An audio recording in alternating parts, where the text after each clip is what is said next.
শতাব্দীর পর শতাব্দী ঘঞ্চু বোধহয় সুইচ টিপতে আর খুলতে পারে, কিংবা কল ঘুরিয়ে জল ছাড়তে আর বন্ধ করতে পারে। জল পড়ছে, ছলছল একটানা শব্দ হচ্ছে, বেসিনে জলের কণা ছিটকে যাচ্ছে, আর তার মা বা আয়া তাকে সেই ধারায় হাত লাগাতে দিয়ে আবার চট করে সরিয়ে আনছে। এ তার কাছে এক স্বর্গীয় খেলা। বোঝাই যায় ঘঞ্চু আস্তে আস্তে বড় হচ্ছে। কিন্তু সে 2 বছর বয়সে পৌঁছানোর আগেই লক্ষ্য করি যে তার এই অদ্ভুত ধারণা হয়েছে বড় হওয়া মানে গম্ভীর হওয়া। কাজেই সে এখন খুব বেশি হাসে না, গম্ভীর মুখে যা দুষ্টুমি করার তা করে যায়। এসবের জন্য যখন সে আসে, তার মা আর আয়াকে আমাদের এই গড়িয়ার বাড়িতে সব সময় শশব্যস্ত থাকতে হয়। আগে ড্রেসিং টেবিলের জিনিসপত্র, তার মাথা সমান উঁচু সেলফে জলের বোতল, ওষুধের শিশি, ওষুধের ক্যাপসুলের বাক্স, সে এলেই এসব মাথার উপরে তুলে ফেলার ব্যবস্থা করতে হতো। এবারেও তা করে রেখেছিলাম।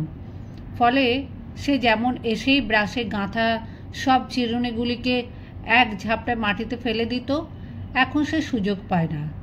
কিন্তু এখন গুটগুট করে বাথরুমে চলে যায়, কোমরের পাশে কল খুলে দেয়। কখনো কোমরের জলে হাত না ধুলে নিজেকে যথেষ্ট পরিচ্ছন্ন ও শুদ্ধ বোধ মনে করে না। পুরনো বাড়ি বলে আমাদের লাগোয়া বাথরুমের দরজাটা ভালো করে বাইরে থেকে বন্ধ হয় না। ফলে ঘঞ্চুকে আটকানোর জন্য একটা দড়ির ব্যবস্থা করতে হয়েছে, ছিটকিনিটা অকেজো বলে। ঘঞ্চু সেটাকে ধরে টানাটানি করে। ঘঞ্চুর মা বলে, এবার বাথরুমে একটা কোলাপসেবল গেট লাগিয়ে তালা ঝুলিয়ে দাও, না হয় ব্যাংক ট্যাঙ্কে স্ট্রং রুমের দরজার মতো লোহার দরজা করে দাও। সেদিন ঘঞ্চু ন্যাড়া হয়েছে, তাতেও তার গাম্ভীর্য কমেনি। সে মাঝে মাঝে নিজের ন্যাড়া মাথায় 2-4 বার হাত বুলিয়ে দেখে, তারপর নতুন অপকর্মে লেগে যায়। বাথরুমের পথ না পেলে সে আমাদের সমস্ত ঘরে নিচের দিকে যত প্লাগ পয়েন্ট আর সুইচ আছে সব সুইচ জ্বালিয়ে দেয়। পাশে লাল আলো জ্বললে সে ভারী উত্তেজিত বোধ করে। আমরা তো আতঙ্কে থাকি কখন সে বিদ্যুতের শক খায়, তাই 2-1টা ফিউজ খুলে রাখি। তার আয়া এই সুইচ ব্যাধি সারানোর বিষক্ষয় চিকিৎসা হিসেবে তাকে কোলে নিয়ে ঘরে সুইচ বোর্ডের কাছে যায়, আর ঘঞ্চু মহাফুর্তিতে সুইচ টিপতে আর নেভাতে শুরু করে। একটা সুইচ টেপে তো দেখে ফ্যান চললো না আলো জ্বললো। এর যে কোনো একটা ঘটনা ঘটলে সে প্রচণ্ড উত্তেজিত হয়ে হাততালি দিতে শুরু করে। কখনো বা তার সেই বিখ্যাত চিৎকার দেয়। আমাদের ধারণা সে ওই সময় নিজেকে ঈশ্বরের মতো সর্বশক্তিমান ভাবে। ঘঞ্চু কহিলেন, আলো হোক। আলো হইল। ঘঞ্চু আলো ও অন্ধকারকে পৃথক করিলেন। অতঃপর ঘঞ্চু কহিলেন, ফ্যান ঘুরুক। ফ্যান ঘুরিল। ফ্যান বন্ধ হোক। ফ্যান বন্ধ হইল। এইরকম করে তার সম্বন্ধে একটা নতুন নিয়মও লেখা যেতে পারে বলে আমার মনে হচ্ছিল। তার সুইচ টেপার বন্ধ করার খেলায় খান্তিও নেই, ক্লান্তিও নেই। তেমনি কখনো কখনো তার আয়া তাকে খুশি রাখার জন্য বাথরুমে জলের বেসিনে নিয়ে যায়, আর ঘঞ্চু পরম আনন্দে জলের কল খুলে ছাড়তে শুরু করে। এ কাজেও তার খান্তি নেই, ক্লান্তি নেই। মনে হয় শতাব্দীর পর শতাব্দী সে সুইচ টিপতে আর খুলতে পারে, কিংবা কল ঘুরিয়ে জল ছাড়তে আর বন্ধ করতে পারে। কিন্তু বন্ধ করাটা তার প্রচুর আপত্তি আছে। জল পড়ছে, তার ছলছল একটানা শব্দ হচ্ছে, বেসিনে জলের কণা ছিটকে যাচ্ছে, আর তার মা বা আয়া কখনো বিশেষ উদার হয়ে তাকে সেই ধারায় হাত লাগাতে দিয়ে আবার চট করে সরিয়ে আনছে। এতে তার কাছে এক স্বর্গীয় খেলা। এ খেলা বন্ধ হলেই সে না, এখন তো কাঁদে না, কিন্তু একটা চিৎকার দিয়ে ক্রোধ প্রকাশ করে। আজকালকার ভাষায় বলা হয় এর মধ্যেই সম্ভবত তার পৌরুষ নির্মাণ চলছে। সে বুঝে গিয়েছে কান্নাকাটিটা বেটা ছেলের পক্ষে লজ্জার, তার চেয়ে প্রচণ্ড জোরে চিৎকার দেওয়া ভালো। এই চিৎকারের প্রতিযোগিতায় কখনো সে কুস্তিগিরের তাল ঠোকার মতো আমাকেও চ্যালেঞ্জ করে।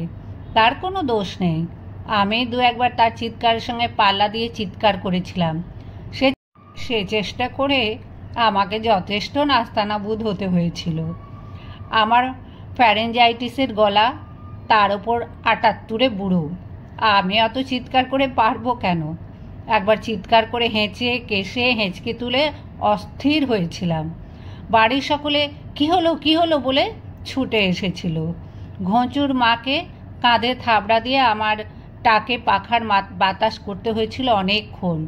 আর ঘোঁচুর তাতে কী অবিমিশ্র আনন্দ! অটল গাম্ভীর্য হঠাৎ ভেঙে দিয়ে মুখ চোখ চকচকে করে সে তার সমস্ত দাঁত দেখিয়ে মুখ ছড়িয়ে ভেতরের আলজিভ দেখিয়ে হেসেছিল। সেটা খানিকটা খিলখিল হাসির মতো।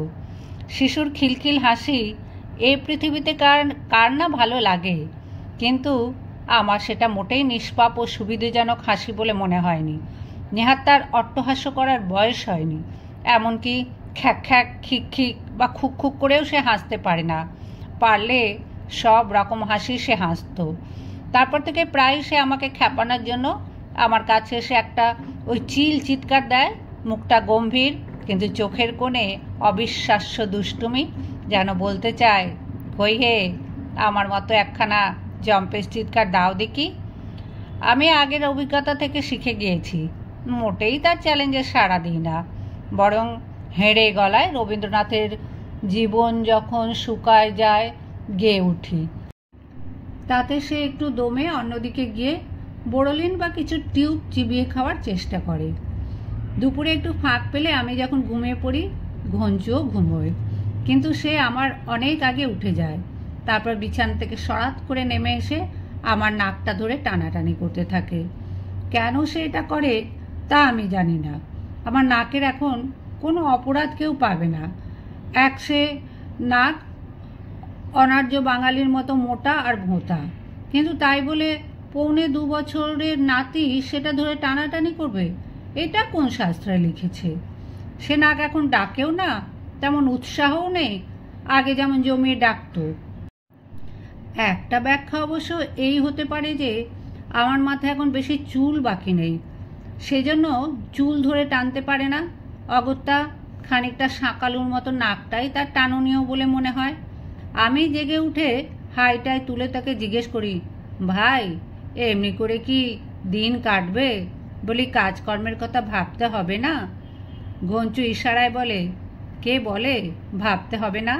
কাজকর্মের কথা তো আমিও সর্বক্ষণ ভাবছি। দেখছো না কত কাজ করি, একটা মুহূর্ত কি বসে থাকি? আমি বলি, হ্যাঁ, কিন্তু এসব কাজ করে কি পেট ভরবে? একটা ক্যারিয়ারের কথা ভাবতে পারবে না? ঘঞ্চু বলল, ক্যারিয়ার কি? চাকরি মানে কাজ করা, যাতে মাসে মাসে মাইনে পাওয়া যায়? এই তো সংসারের সার কথাগুলো শিখে ফেলেছ। একদম একদম। ঘঞ্চু জিজ্ঞেস করলো, আচ্ছা, আলো জ্বালানো পাখা চালানোর চাকরি পাওয়া যায়? কিংবা কল খোলার কল বন্ধ করার, টিউবওয়েল পাম্প করার চাকরি পেলেও আমি বলতে যাই। আমার দারুণ লাগে টিউবওয়েল থেকে জল পড়া দেখতে। এখনও শুনিনি এরকম চাকরির কথা, তবে রোজ নতুন নতুন চাকরি তৈরি হচ্ছে, একদিন হতেও পারে। আমার দলের লোকেদের চাকরি দেওয়ার জন্য কি না করতে পারি আমি। দেশ জুড়ে এত বেকার। এই দেখো না, ক্লাস 3-তে তোমার গণেশ দাদা একদিন বাড়িতে এসে বলেছিল, জানো মা, আজ মিস ক্লাসে জিজ্ঞেস করছিলেন জীবনে কে কি হতে চায়। তাতে প্রথমে যে হাত তুলেছিল সে বলল বড় হয়ে সে ডাক্তার হতে চায়। শুনে আমরা ক্লাস শুদ্ধ খুব হেসেছি।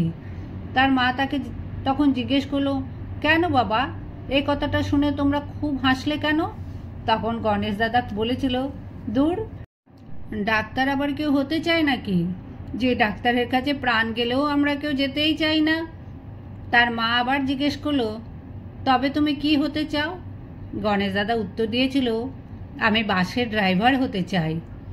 ঘঞ্চু বলল, এটা গণেশ দাদা বেশ ভালো বলেছে, আমারও মনে হয় বাসের ড্রাইভার, যে কোনো ড্রাইভারের চাকরি বেশ ভালো চাকরি। তবে আমার আর একটা চাকরি বেশ ভালো লাগে। সেটা কি? আমি জিজ্ঞেস করলুম। ওই যে নানা জায়গায় সিকিউরিটি গার্ডদের চাকরি, কি সুন্দর নেভি ব্লু প্যান্ট আর হালকা নীল জামা পরে সবাই দাঁড়িয়ে থাকেন, তাদের বুকে নানা রকম ব্যাজ বসানো, 2 কাঁধের ফিতেতেও কি যেন সব লেখা। আমি এসব কথা শুনে ছটফট করে উঠলাম। বললাম, ভাই, তুমি একেবারে সন্ত্রাসবাদীদের মতো কথা বলছো। বাস ড্রাইভার, সিকিউরিটি গার্ড সব চাকরি খুবই জরুরি, সে সম্বন্ধে আমার কোনো নাক ওপরে তোলা ধারণা নেই, তারা আমাদের নমস্য। কিন্তু ভাই, তুমি লেখাপড়া করা মধ্যবিত্তের ঘরে জন্মেছ, অন্তত মধ্যবিত্ত তো তোমাকে হতে হবে 2-4টে ডিগ্রি নিয়ে। আমরা মধ্যবিত্তদেরও মাঝামাঝি আছি, তোমাকে আরও একটা ধাপ ওপরে উঠতে হবে। অবশ্য আমি আশা করতে সাহস করি না যে তুমি মধ্যবিত্তদেরও ছাড়িয়ে যাবে। সুইস ব্যাংকে কালো টাকা রাখার মতো প্রাতঃস্মরণীয় ক্যারিয়ার হবে তোমার। আমার কল্পনা অত দূর যায় না। ঘঞ্চু আমার এত জ্ঞানগর্ভ কথা সবগুলো শুনেছে কিনা বোঝা গেল না। ততক্ষণে আমার বিকেলের জলখাবার মুড়ি, ডালমুট আর চা এসে পৌঁছেছে। ঘঞ্চু আমার হাত থেকে মুড়ি আর ডালমুট নিল।